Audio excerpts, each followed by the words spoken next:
favorite things. So tonight I'm going to be showing you how to salt a cowhide. So if you've seen my video on fleshing, then you'll kind of know the basics on how to do that. If you haven't seen that video, that is a step that happens before what we're going to do here. So you might want to go back and watch it. So there's a couple reasons you might want to salt your cowhide. Sometimes I like to salt them after I'm done fleshing if I'm not going to get back to the hide for a couple days to do the next step for tanning. Or if you want to go ahead and actually store your hide, you can salt it and store it for a really long time, almost kind of as long as you want, years. So salting your hide really gives you a lot of flexibility in terms of when you actually do the next step. I'm just using table salt.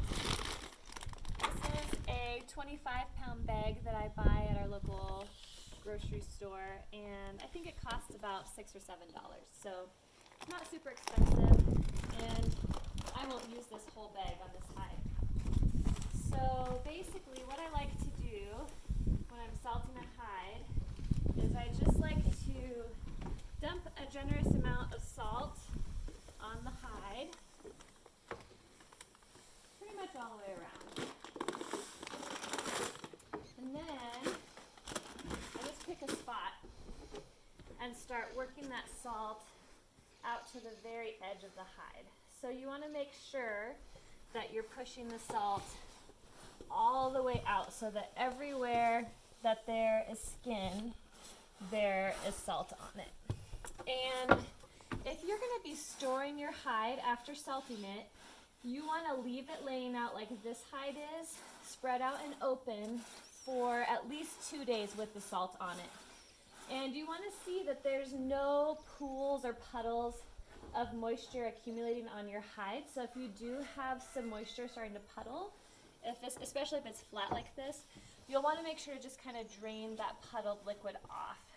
And salting your hide is great because it's pulling out synovial fluid, and it really protects your hide from any form of decay or bacteria.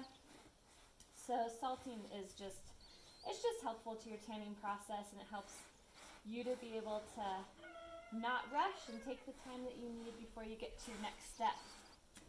So if I was going to be salting this hide to store it, I might even put it on some pallets so you kind of get some airflow. There's a little bit of airflow that happens here, so this is fine for this hide. But if I'm going to be storing them for a long period of time, I like to make sure that my hides are getting good and dry.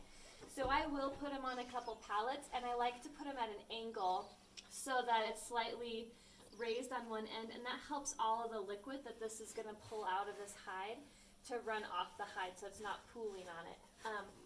I'm going to be tanning this hide in the next couple days. I just want to salt it so that I have a little bit of flexibility and when I really get started.